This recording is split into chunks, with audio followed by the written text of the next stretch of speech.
You're listening to the Geekscape Network. Time to fire up the VCR. This one's my favorite.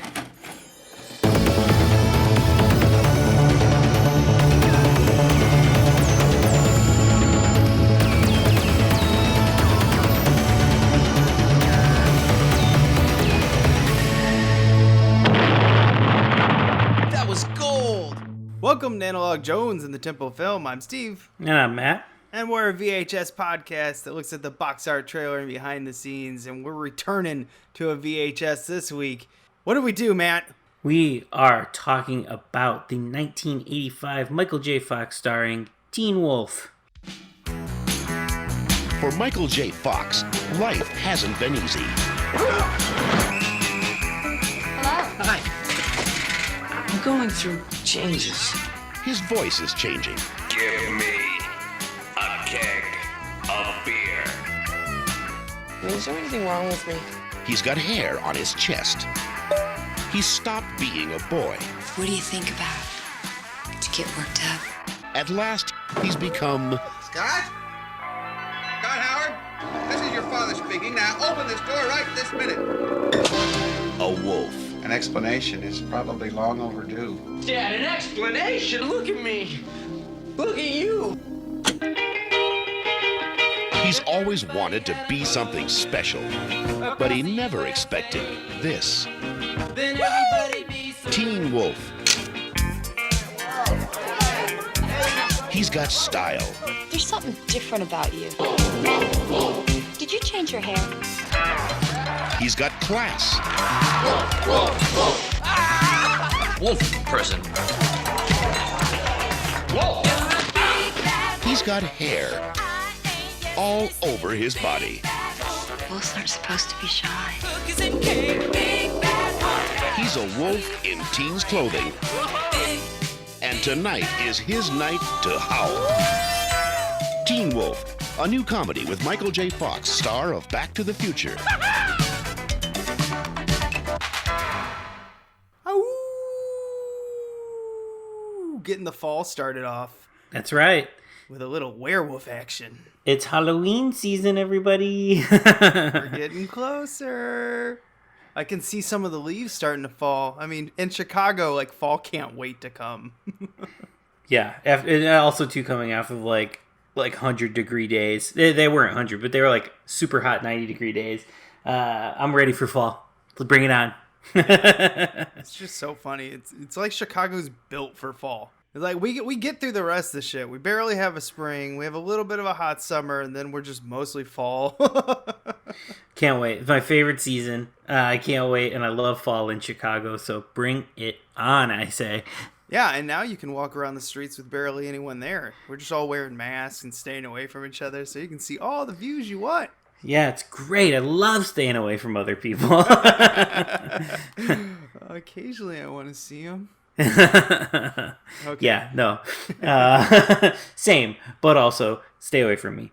They're like, hey, did you know there's a pandemic going around? What? No, I just avoid people in general. Yeah, this is what I was doing anyway.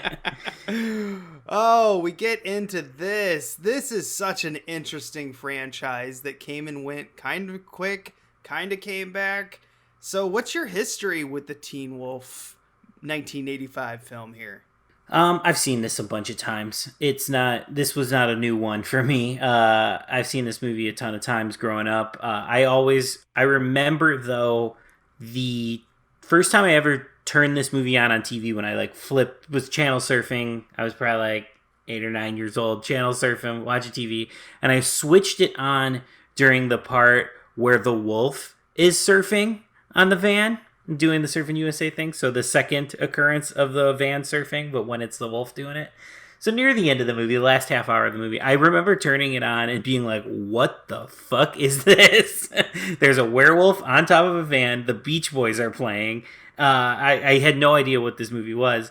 And then since after watched the entire thing. But I'll never forget switching the channel over to that, not knowing that this even existed, and being like, what the fuck am I looking at? And it's urban surfing, which is crazy. Quite a moment. Yeah, I would say the only other striking visual moment that I really remember is him and his dad. Yeah, those were the other scenes that I remembered from being a kid. Mm-hmm. The times where they're like discussing, or like the reveal when the father opens the door and he's a werewolf as well. Yeah, those are definitely the moments I remember as a kid. How many times do you think you've seen this movie? Quite a bit, but not really from renting it. I don't know if we ever really rented this film. It was played so much on television. Yeah. I think the majority of these movies I just saw like, oh, it's already 15 minutes in. I like Teen Wolf.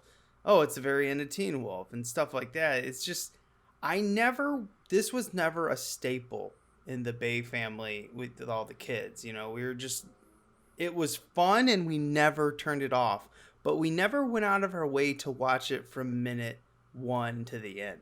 It's a very interesting, I don't really know what you call this type of movie of the fandom I was, because it's just like I would never turn it off, but I would never turn it on. Yeah, I'm honestly in the same boat. I can relate to that. I never owned this movie until recently. And then, I only watched it when it was on TV, and I liked the movie, and I watched it when it was on TV. But yeah, it was just, like you said, it was on TV so much. I didn't own it. Just caught it when it was on. Like Bill and Ted, the first one, The Excellent Adventure, where it's a cheap teen comedy, which was huge in the 80s. Mm-hmm. There was a couple of them that really stood out beyond the rest. And other than the John Hughes, few ones, it was really the Back to the Futures, the Teen Wolves, the Excellent Adventures, because they were just weird. They were that fun weird that really stuck out, especially with a kid growing up at that time, where basic comedy, kind of like where Caddyshack, where they're just going around making jokes the entire time. There was like a spectacle around them. Teen Wolf had the werewolf. Back to the Future had the car. And then, Excellent Adventure had the phone booth. There was this like premise of props that were, kind of like put into it. And they became like a symbol of the film.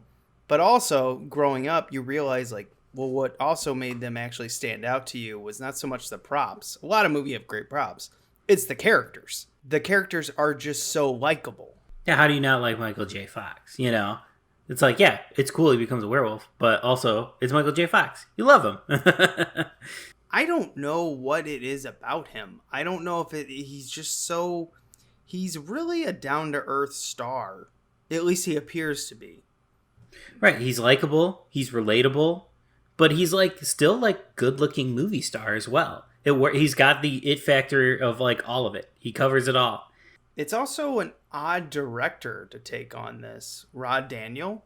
I mean, he's actually not odd at all. He's just, when you think about a lot of these 80s, huge movies that came from shoestring budgets, he didn't go on to have the prolific career.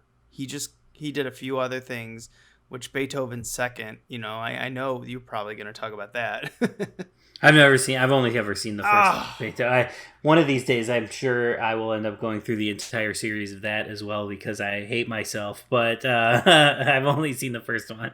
Yeah, I always thought you were a Beethoven guy. I thought you maybe said that in the past one day. Oh, I love the first one. The first one. So he's also got one that I bet did not age well, and it's called The Super with Joe Pesci, where he is, running a building of low income in the city. Ooh, yikes. Yeah, I don't know if I want to touch that one.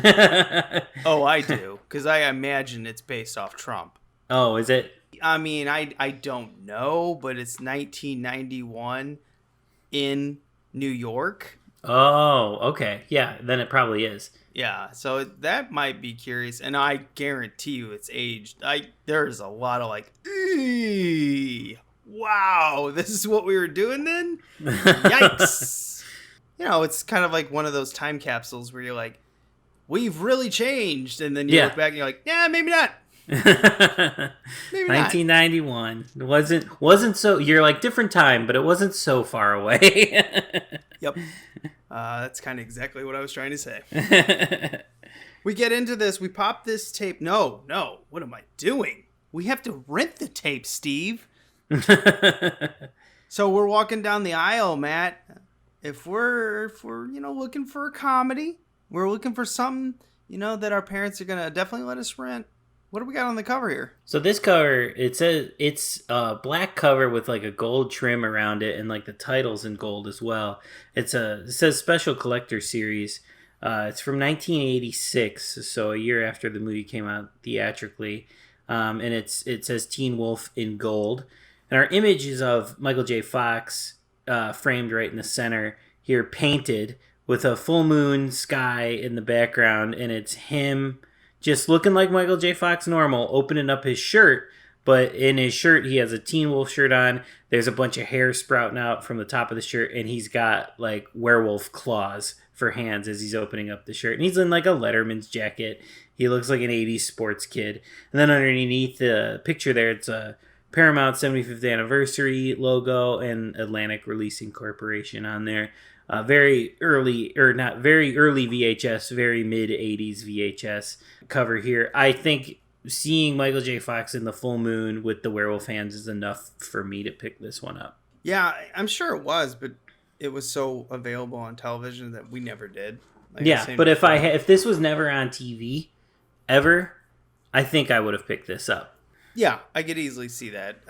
It just had that weird, fun kids comedy type thing, even though it was more for teenagers. Yeah, and it has enough of the elements of horror, kind of like that Halloween, spooky for kids, horror light kind of feel to it with the full moon and the werewolf thing. So I think this is enough for me to definitely want to check out. All right, what's the description on the back? Michael J. Fox is red hot. The star of television's Family Ties and Back to the Future scores as Scott Howard, a teenager who yearns to be more than a nice average guy, and he gets his wish. From deep within his personality, the teen wolf emerges. Hair, eyes that glow in the dark. He becomes super popular, the coolest wolf in town. It's a fun-filled comedy, proving that when a fox meets wolf, fur flies and laughs begin. 1985, color, 92 minutes, PG. That's all like smashed on there with the description. This is definitely, we were talking about this is an old VHS. Yeah, we only get one still on the back, and it's just a cast photo. It's not even like a photo from the movie. It's just like, here's your main cast all standing next to each other. Yeah, does it have a year on there? 86. Yo, yeah, this is early. This is when it was starting to like, this is a mass product that we can send out there and everything. It didn't get until like the late 80s, maybe early 90s, where just they became like just packed with trailers, which was fun. This is what we want, but though a little early for like the trailers and the big presentation of I feel like this, because it says special collector's edition, it's from 1986. I get the vibe that this is like an early to own VHS, like one of the first round of VHSs coming out, priced to own, you know, coming off of like 83, 84 when tapes were like hundreds of dollars to get just one of them. I believe in 86, that was still when you had the movie clubs and everything like that, where people were paying, like I looked back in the past and it was $50 a month in a movie club where you would get 2 movies a month or 1 movie a month, something like that. I don't know what it was. That's in 80s, in the mid 80s, that much. You had to be rich. That's like paying, I don't even know what the inflation on that is, but it's probably around 100 or over. That's nuts. The days of the movie club subscription are long over. I mean, it was not going to make it. As soon as rental shops started to come out, and I remember hearing about it, it was about 87 when it popped. Like, people were like, holy shit, we can just get these movies for, you know, I don't know what they were charging, like $40-$50 when the price started to go down because of all these independent production companies coming out. Then the big houses are like, we're losing to them because our movies cost $100. And then by 88, 89, then you could buy previously viewed movies from the video store that are now $10, and now they're like, fuck, how do we keep up? Yeah, it was crazy. It was fun to see like how much of this changed. But that's for, you know, our historical podcast of VHSing. So we pop this tape in. We get absolutely no trailers, and it sucks. Yeah, we do get a fun Paramount Home Video logo that I've never seen before in here, maybe because it's early. But that's about it. That's it. Then the movie just starts. Yeah, this is the pre-Indiana... No, this is post-Indiana Jones. So it was the mountain, right? Yeah, but the Paramount Home Video thing, it's just like it doesn't have the mountain, and it just kind of like comes towards the screen in a bunch of different colors, and then it cuts to the mountain, on the movie. So like the mountain's there still, but the home video logo is just different. I don't remember it on there. I recorded the VHS, so I can look. But what happens a lot of times when I have this from a Shout Factory release, like I do this one, I will watch the beginning of the VHS and make sure the tape's fine and everything like that. But if it doesn't have promos, it really knocks me out. Like, and they go, I can just go watch this in the living room because I have the Blu-ray. Yeah. When you can like watch it on the couch, that's nice. The troll cave, I need a couch back here, even though I don't have room. I need like a blow-up couch, and then I'd never leave this place. So what you're saying is you don't need a blow-up couch in there. Yep, that's pretty much it. So we get into this film, and it is so simple. He is on a basketball team. The basketball team sucks. And I mean, it really sucks. Hey, this movie is just a werewolf plays basketball. There's more to it, but you know what I mean. But not much. Yeah. There's not much. It's like he's bad at basketball. Oh, he's a wolf. Oh, he could be good at basketball as a wolf. But then he's got to learn to be good at basketball himself. That's kind of the bigger picture plot of the movie, and it's really simple. But, sometimes simple's better. Yeah, popularity comes and goes. Be yourself. That's who you really are. That's how you are truly the coolest, is being yourself. Yeah. Unless you're Dennis from, Face the Music. And then you're just never cool. Other than he looked like he could dance, so maybe he is cool a little bit. Maybe he's got a little cool in him. Yeah. But you know what I mean? Like, it's about being yourself. Yeah. And that's what the whole plot of the movie is. Just, you may have this in you, but just be yourself. And it's a puberty allegory too, where he's like getting older and then he turns into a werewolf. It is a sports movie too at its heart, like you just said, because it is such a basketball movie. Like the first couple basketball scenes, and then the wolf basketball scene, and then the final basketball scene, they're pretty long scenes. So I think this is a sports movie as much as it is like a Halloween coming of age movie as well.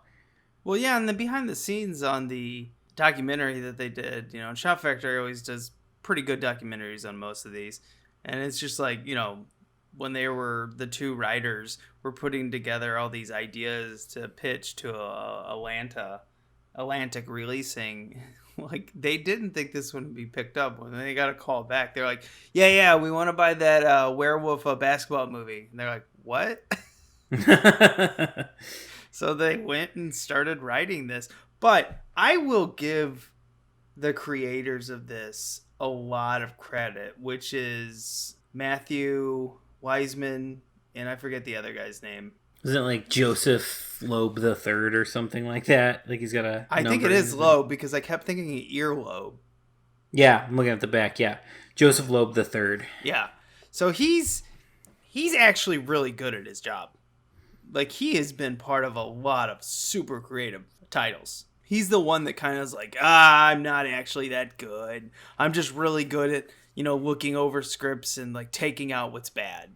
And you're like, no, that's what makes you good. Like, I know you're trying to do this like humble pie bullshit, and I get it. It's what makes you charming in the documentary, but that's very important, because a lot of writers are really good at creative ideas, but they're terrible at taking out the shit. Yeah, I mean, these and Joseph Loeb and Matthew Wiseman are probably laughing all the way to the bank, because they created this character in this franchise. Now that it's become an MTV show, and there was like an animated show, there's been a second movie. These guys are probably the ones making money on the property here, and so they're probably laughing all the way to the bank now. Well, I don't know if you noticed, but these are comic book guys. Oh, really? And it's all over the script. This is a Spider-Man script. With great power comes great responsibility. The line's even in there. Yeah. And this was before, Marvel did their whole Marvel thing.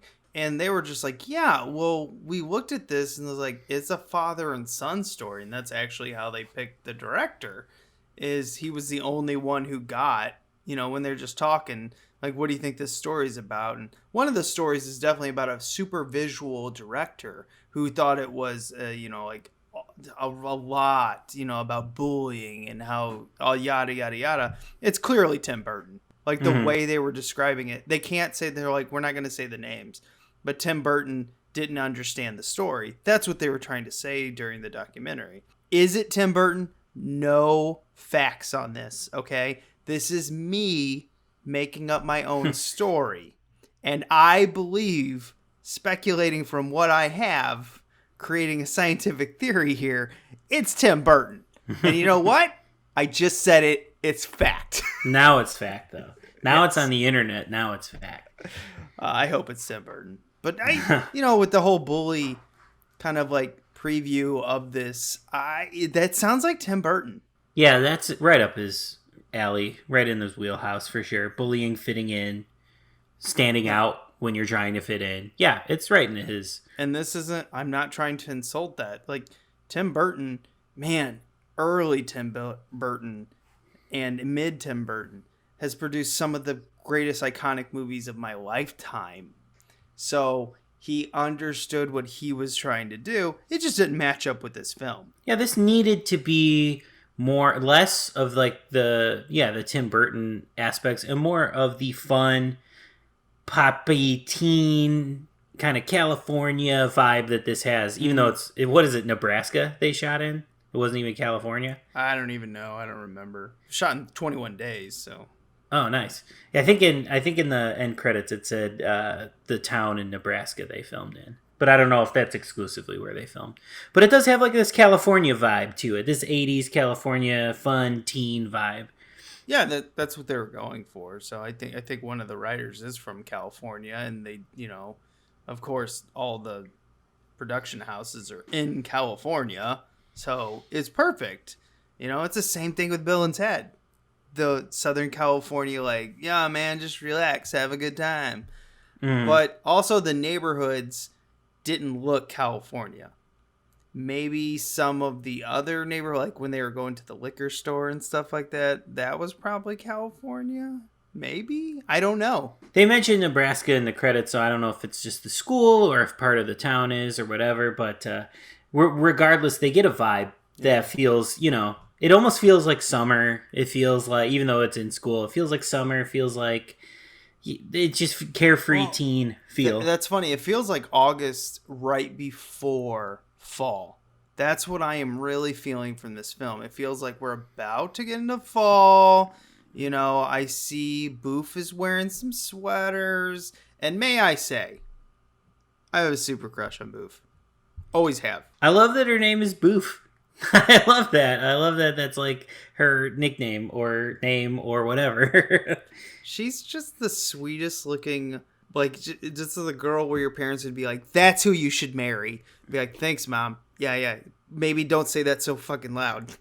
She's a quintessential girl next door. Mm-hmm. You grew up with her, you're best friends with her, and then, like, now you're getting older and maybe you're going to take a next step with her. Yeah. I know. The casting on that, the casting with Michael J. Fox and with, her name is Susan. It's Susan. I do not know her last name. Do I have to go to the internet or does it matter? No, Susan Ursitti. Going into this, yeah, so he's bad at basketball, the team's not good, and he wants to be more. And you know what? Boof is like, yeah, I want to be more too. Like, I don't want to be just your friend. I want to be your girlfriend. But Scott's like got this whole bullshit of like, yeah, but I need the blonde. Yeah, he's got blinders on. What is it, Pam? Is that her name? I think it's her name. I think he's got eyes for Pam only. The blonde, perfect Valley girl kind of thing, and she's with the douchebag opposing team basketball player boyfriend. You know what? I think Pam's a little ahead of her time. I know some people will look at this and be like, ugh, she's such a slut. She's like sleeping with people. I was like, yeah, she's stuck in this town. This is my opinion, by the way. Obviously. But it's on the internet now, so it's fact. It's fact. She's stuck in this town and she's like, I don't really know how to get out of here. I got this guy over here. Yeah, he's good looking, but I don't know. And this is definitely like an older trope of females, because she could just go to college, become a professional, and get herself out of the town. But males are writing this film from the 80s, okay? So I get it. She's looking for kind of her opportunity to rise to the top. And she's like, yeah, I'll bang a wolf. That might get me to the top. But then Scott's like, oh, so we're like dating and boyfriend and girlfriend, right? And she's like, no, fuck it. Scott, come on. Dude, you're just a wolf right now. I wanted to bang you. Yeah, you're popular right now. Yeah. And I was like, that's kind of progressive, because that's like a dude thing to do. Like, no, I just wanted to, I wanted to sample. I was just like, whoa. Yeah, she's pretty free about it, and she's just like, yeah, she's got the other guy wrapped around her finger too, so she can always stay popular. You know what I mean? Like she's kind of got the town, the school wrapped around her finger. Yeah, I thought that was really interesting, kind of progressive in an odd way that was fun, but it's progressive as in males are writing it. It should have been like, no, I want to get the fuck out of this town. That's why I'm going to go to college and I'm studying or whatever. And instead it was just like, nah, it's pretty superficial, Scott. Just wanted to bang a wolf. Yeah. No, I agree with you. It's for the time. I think it's very, very progressive. I was actually surprised how much of her body they showed. I was like, whoa, is this a sex comedy? What do we got? What are we doing here? I thought this was like a family thing. The 80s. You could push the buttons a little bit. You could ride that PG rating a little bit. No, their filter was so little then. They're like, no, women are objects, remember? They're fine. They're fine. Boobies, butt, got it. They didn't show boobs, but they did show some, I always forget this era, and maybe it went a long time before this, but like where women's underwear didn't fit tight. They were really like loose, and I'm like, is that comfortable? I don't know. Yeah, no, because she's in her underwear. And you see it. And it's very loose, and I was like, it feels like I don't like loose boxers. They get in the way. This is my opinion. I like something that's a little form-fitting a little bit, so I don't feel it all the time. And I was like, she is complete opposite of me. Just loose and loose. Yeah, I don't know. I don't know if that was comfortable or not. I don't know. It's probably just the 80s. Yeah, but it's just the 80s, so who knows? Or it was just a wardrobe malfunction. They're like, I'm sorry, our last actress was a little thicker. Yeah, and then now you gotta wear these. Yeah, so this is all we have because we're on a shoestring budget. Most of our money went to Michael J. Fox's Werewolf. So yeah, they're doing the whole thing where he is changing. He's maturing. Like you said, the puberty aspect of this, which I find fun. And he turns into a wolf, and then his dad, with the most hysterical, like, single dad because his mom died at some point. Do we know how his mom passed away? I don't think so. I don't think they say. I don't think so either. Anyway, his dad's just like, yeah, probably should have told you about that earlier. You're a werewolf. He was like, I wasn't going to tell you because I thought it might skip you. It does skip generations, but I guess it didn't skip you. An explanation is probably long overdue. An explanation? Jesus Christ, Dad, an explanation? Look at me. Look at you. It's not as bad as it looks. Wait a minute, Dad. I mean, you knew about this? You knew about this and you didn't tell me? I was hoping I wouldn't have to. Sometimes it skips a generation. I was hoping it would pass you by. Well, Dad, it didn't pass me by. It landed on my face. His awkward dad humor, though. Right. Or his awkward dad, like, I didn't want to cross this bridge until I knew, that I had to. You're right. His dad's really funny. Just a perfect 80s dad. Like, Midwest, suburban home dad. I own my own business. I love this town. I'm going to die in this town kind of person. It's fun. But his dad also really loves him and protects him later on in the film. So that's what you cherish so much about this, Midwest family, like you're saying. Yeah. Even though it was just, it was a single dad. Yeah, he's definitely everybody's dad when they're watching this movie. He's like the dad of the audience for the movie. Yeah. Very dependable. trusting. He just pulls it all off, and he really doesn't have a ton of lines. But when he speaks, it's very important. Yeah, and I think he is one of the, and I think the director got it right. He's one of the hearts of the movie for sure. Now, one of the characters in this movie that honestly I just remember kids always talking about in the playground is Stiles. And man, did they nail this casting. Stiles, where the hell did you get this? Hey, Harry's used cars, man. We traded in the Nova. Even swap. Swap? Get out of here. How much extra did you pay for this? It's an even swap. For certain consideration. Looky here. Oh. Stiles. Hey, surf's up? Yeah, what an interesting character Stiles is when you really break him down. You know, because I feel like he's kind of like a nerd.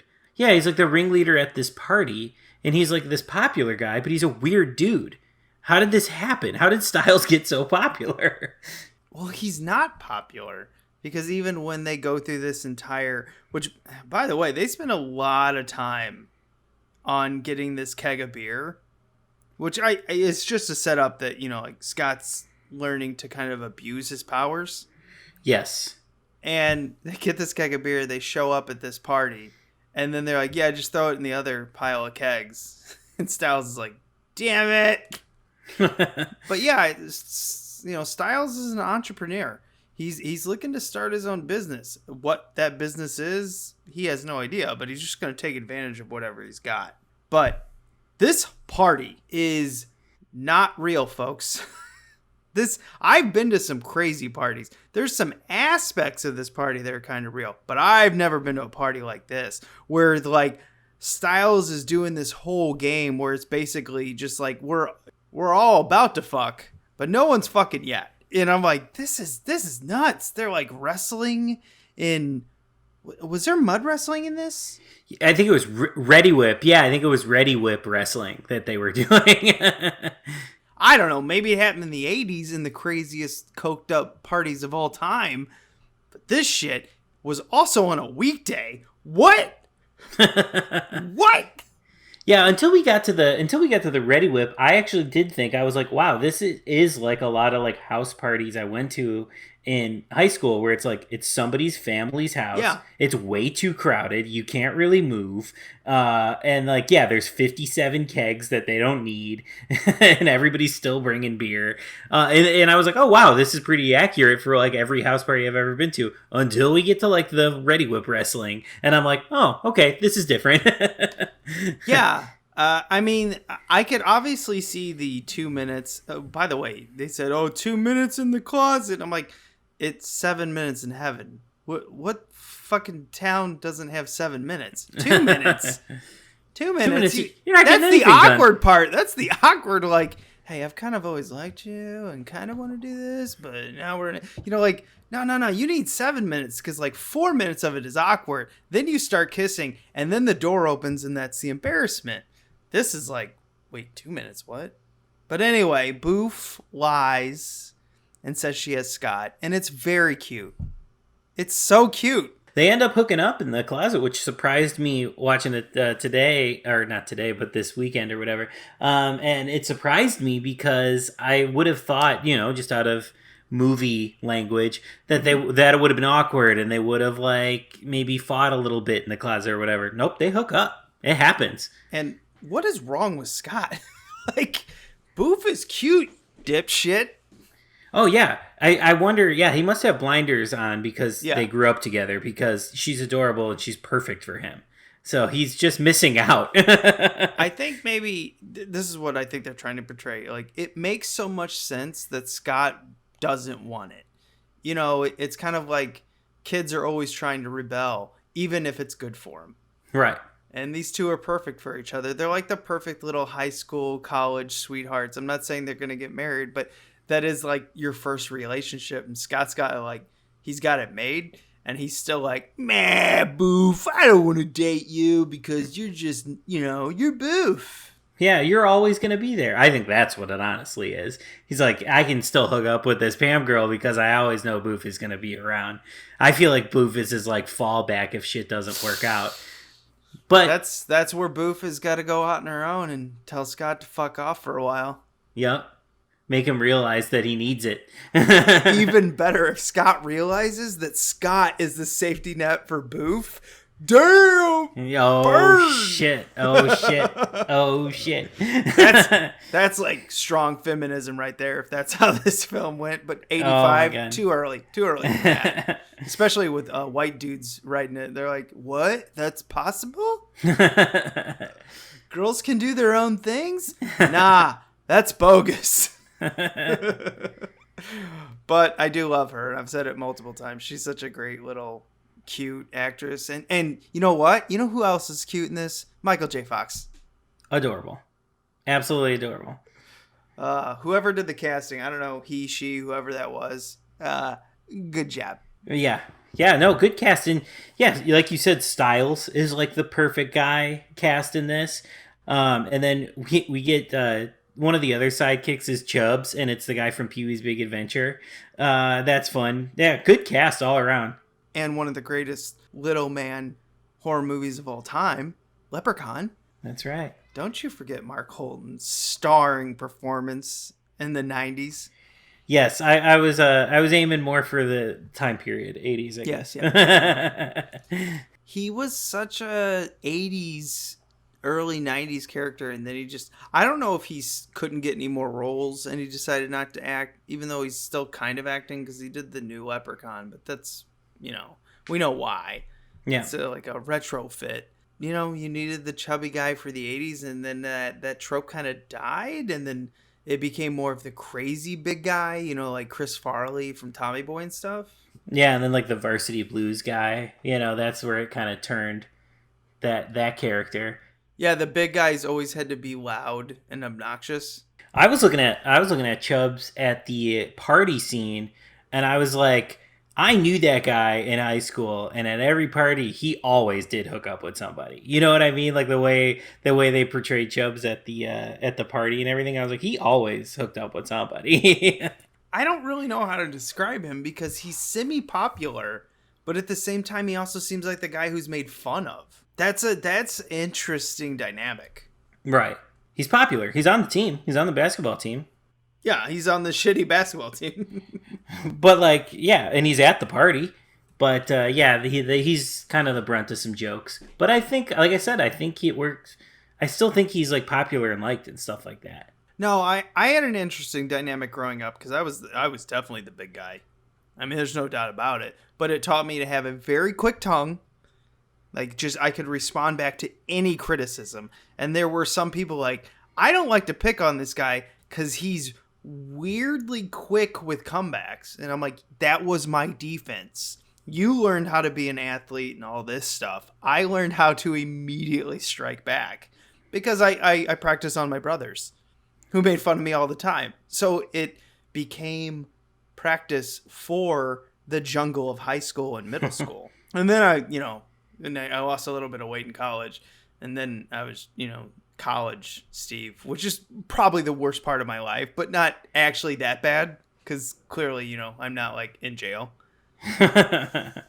You made it. You survived it. I survived it. No, it was more learning how to survive. That's what college was. When you're just a pure idiot, but you have an adult body. Yes. Stuff hurts. Stuff lasts. You're not invincible, but you still think you are because you're on your own for the first time.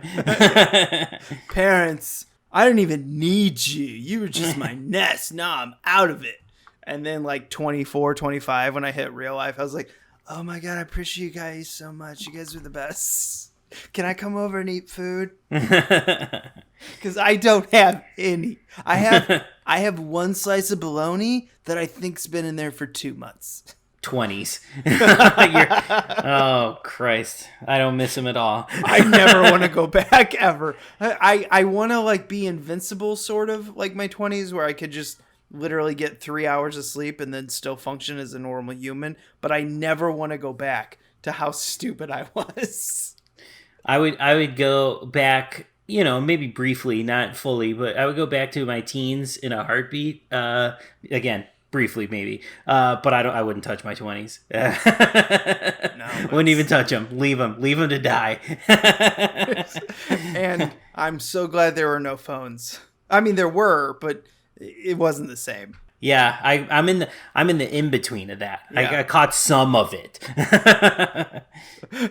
Maybe your brain was functioning just enough where you're like, wait, you can record everything I do? Yeah, right. We're posting everything on the internet now? Okay. Shit, all right. Oh no, man, I missed it. I just at the tail end of college, we started to realize that all this shit's permanent. Yeah, my first year of college was like the first year Facebook took off. And I'm like, fuck. Yeah, I think I was a senior or junior, senior, maybe a senior. I can't remember. At least when I got it. And my first ever Facebook page was a joke that I created myself as Jack Black Jr. because a lot of people said, like I was a thinner version of Jack Black. That's what a couple of my friends said. I go, I'm going to be like Jack Black Jr. Who knows what the fuck happened to that profile? Yeah, it's probably still on there. You probably find it somewhere. Yeah. So I didn't understand it. I really didn't. I remember just going, what? We just talk about what we're already talking about face to face? This is the stupidest thing I've ever heard of. Social media is dumb. I still think social media is dumb, but I was clearly wrong. Yeah. Oh God, it's so bad now. Oh my God, who would have thought 12 years later we'd still have it and it'd be what it is now? Who would think that I go to YouTube for entertainment and stay the fuck away from your Facebook? Like if you'd have said that like 5 years ago, I'd have been like, no, YouTube's a cesspool. It still is, but at least it's a cesspool that I can filter.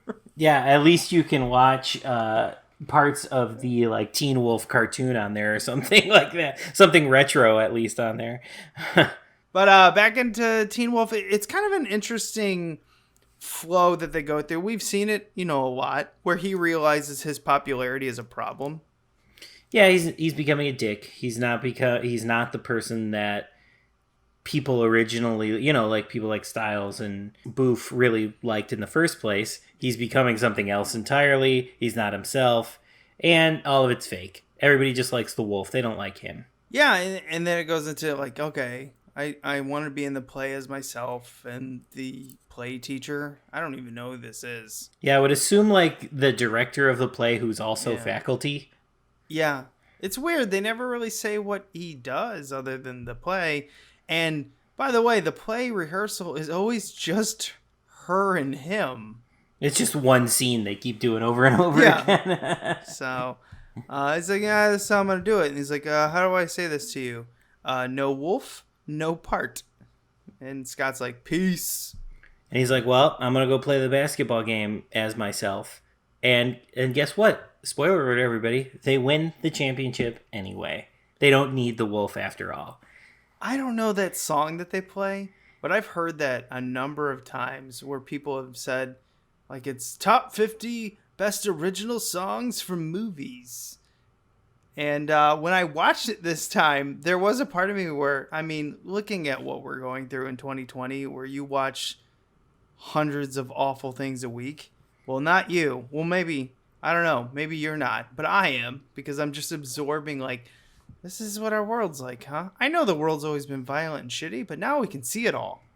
Before, we used to be able to hide in these little bitty towns. Yeah. Now it's everywhere.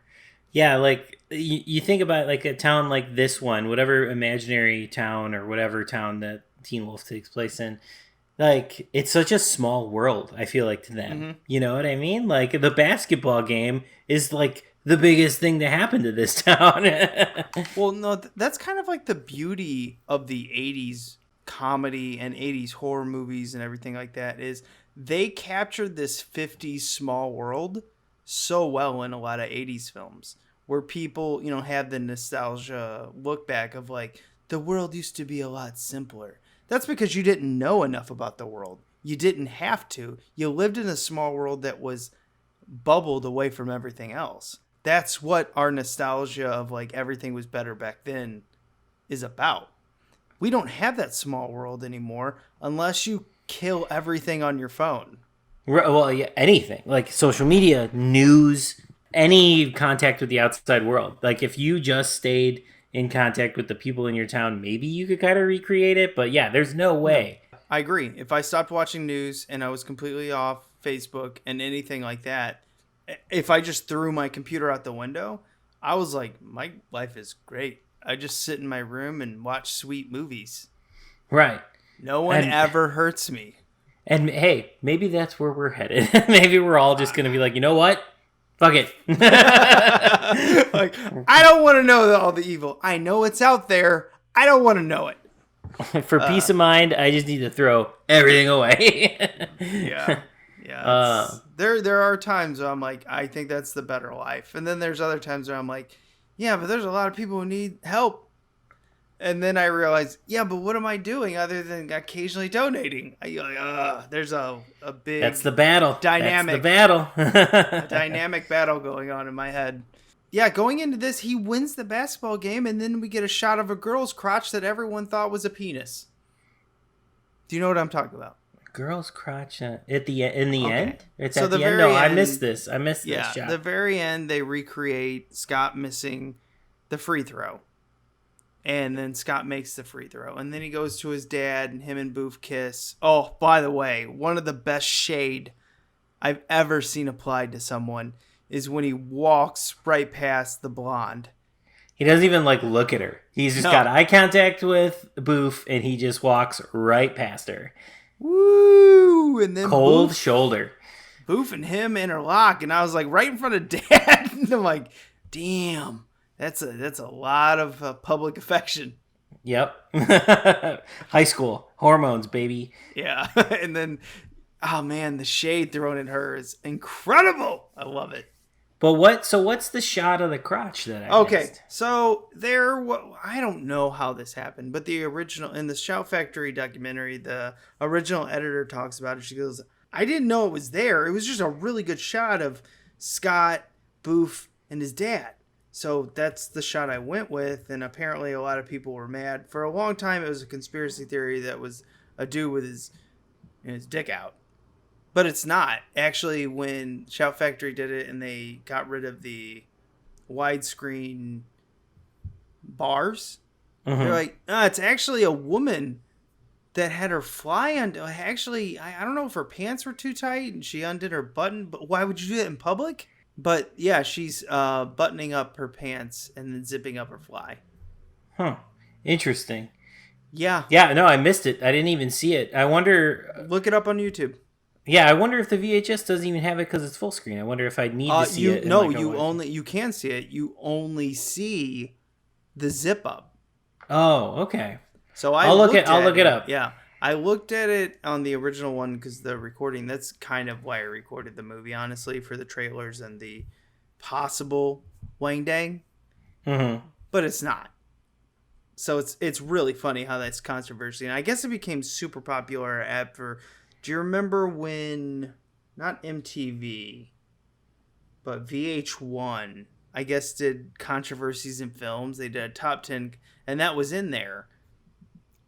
What is amazing me is, as soon as Scream Factory gets the original film, they're like, yeah, we see it all. It's first of all, it's a woman. So that kills that controversy. Wow. Really is. Well, I'm glad they addressed it. I'm glad they figured it out. Yeah, and I'm glad the original editor kind of gets a little bit of credit. I didn't know. I doubt an editor would be like, they're never gonna know. Yeah, I don't think it was a malicious thing. No, it was just, she probably was. And the first, I didn't see it, and I had seen this movie multiple times, because why do you look in the left-hand corner? No, you're looking at the dad. You're looking at what's in focus. Yeah, I didn't even catch it. I feel like I was just I'm looking at the crowd or whatever. I feel like I didn't even think. You want to talk about how Michael J. Fox was on young man fuel or young person fuel? Because he was doing basically 3 things at once here. He had a break from Family Ties because the main actress in that was pregnant. So they're like, you got 4 weeks off. He decided to do this film. He's like, perfect. Yeah, whatever. You're going to pay me some money to do a werewolf/teen comedy? Perfect. But then his agent's like, hey, on the same street you're on, they're recording this film called Back to the Future, and they're recasting the main actor in it because they just don't think he's very good for the film. You want to see if you can get into that? Michael J. Fox was during the day recording Teen Wolf, then at one point traveled to do the TV movie of, I don't know if it was, it's like Family Ties goes to Paris or some shit. I don't know. I never watched Family Ties. I don't know if you have ever revisited that. I've seen episodes on like TV Land and stuff. Like I've seen it, but I've never watched it regularly. But he was also then at night going to do Back to the Future. Working hard, hustling. And they said he really never complained about it. There was at one point where he was like, man, my career was going well. And I'm sure this was after hours each time that you have to put on the werewolf makeup. Where he's like, I'm fucking playing a werewolf. What am I doing?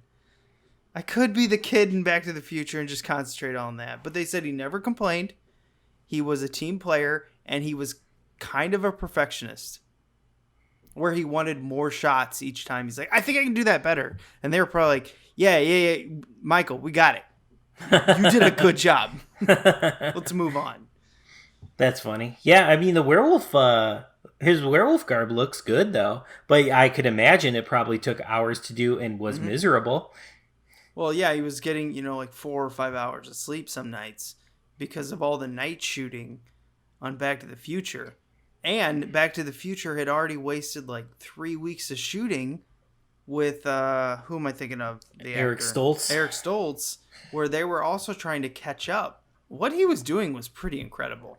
And I think it paid off because not only is Back to the Future obviously one of the most iconic roles of all time, Marty McFly, Teen Wolf 2 has gone on to become pretty much an 80s classic. And so Michael J. Fox is just, it paid off. No, I mean, he was doing this movie before he became Michael J. Fox.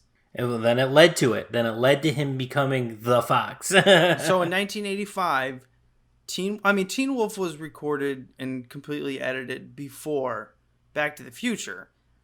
But what this smaller company did, and maybe it's because they were smaller and had good relationships with the distributor, they decided to pull it and put it out 2 months before, or 2 months after Back to the Future. They capitalized on the popularity because they, were pretty sure it was going to be huge. Steven Spielberg, Robert Zemeckis, they're, maybe this is going to be awesome. Let's ride that coattails. Worked perfectly. $1 million budget, and they made just under $100 million in the box office. So good job, guys. Worked out for everybody. Smart move, everybody. I also want to mention that I can't remember the makeup effects guy who did the makeup for the Teen Wolf, the werewolf and everything. He went on and he has had one hell of a career. And this is when he was basically in his early 20s. The 80s are so interesting, in 70s and 80s with their makeup effects people, because it was so new that some of these guys and girls could just walk on from the street, show them that like, hey, here's some pictures of stuff I did, and get a Hollywood job. Yeah, they needed young people. This was a new thing, and they needed young people to do it, and young people were the only ones that knew how to do it. So bring them in. It's fun to watch how a lot of these careers came about from like, hey, I need a job. Can I get an internship? And that's with air quotes, because they're like, yeah, just put makeup on these people. And then they could show off what they did. And then they were Hollywood stars in the makeup effects.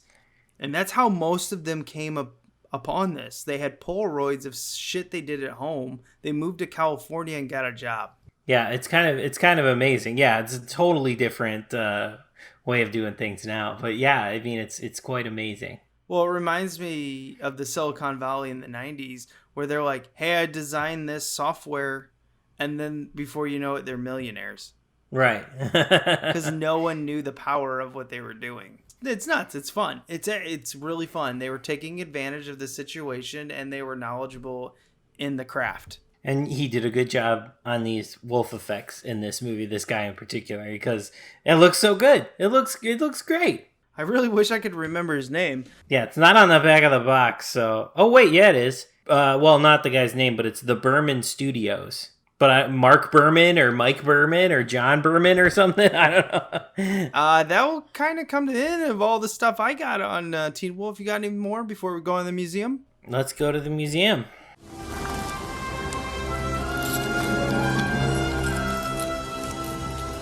This is the second time I've had to reclaim my property from you.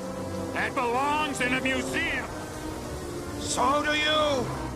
This is the part of the show where we go out in the film jungle like Indy and bring something back. What's going in our Teen Wolf edition of the museum? What are you putting in here? I've got a weird one. So what do you got going in here? I'm just gonna put in the girl next door, Boof. What? Do you remember? How old were we, 6? We're 5. I wanted to run away from home, but you wouldn't let me go alone. I was afraid you'd get lost. Yeah, but I didn't get lost. We just kept walking around the block because our parents wouldn't let us cross the street. God, I thought they were gonna kill us when we got home. I know, but then when we did, nobody even knew we were gone. Did you ever tell anybody? Nope. Me neither.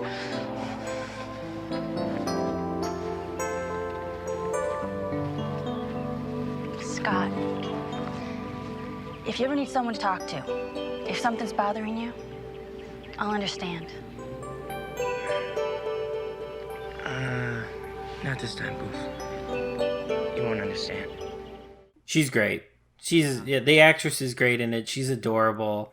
She's so likable. I remember her from 21 Jump Street for a while. I guess she retired from acting. I don't know what happened. Honestly, there's like 100 things that when actors stop acting that could have happened. I don't really know her story, but I find her so charming. I'm surprised she didn't get more role opportunities. I haven't seen her in much else, I don't think. No, I mean 21 Jump Street, and I think she did another 80s comedy right after this, and then nothing really. But, who knows? Maybe she got married, maybe she wanted to raise a family, maybe she went to college and she became a professional in something else. There's 100 different avenues she should have, could have gone down. I found nothing on her. Maybe she just realized making movies is the fucking worst. But yeah, she's great in this. And I think, she's a good signifier in the museum for this movie because, she's great casting and she's such a good character. Yeah, she is. She really puts the glue down, like connecting the father to the son. And then, of course, she's friends with all the goofballs, Stiles, and I don't know who the other kid is. I don't know if it's like someone's brother or cousin. I really don't know who that kid is, but he's in this Shout Factory documentary, and he's got some good knowledge on it, along with the actor that played Stiles, Jerry Levine. I think his name is Lewis in the movie. Is it Lewis? Lewis. He's just the other best friend or whatever. But he's just kind of like a guy. Yeah. That's his thing. Are you going to put in the Wolfman dance or the how you completely side with the bully? I completely side with the bully here because I'm just the worst. No, I'm gonna put in something we kind of touched on, but when you were talking about the final basketball scene. But I think the soundtrack is kind of worth mentioning here, and I think it's interesting because of like the 9-10 songs or whatever in here, they were all written for the movie. I never thought I'd win.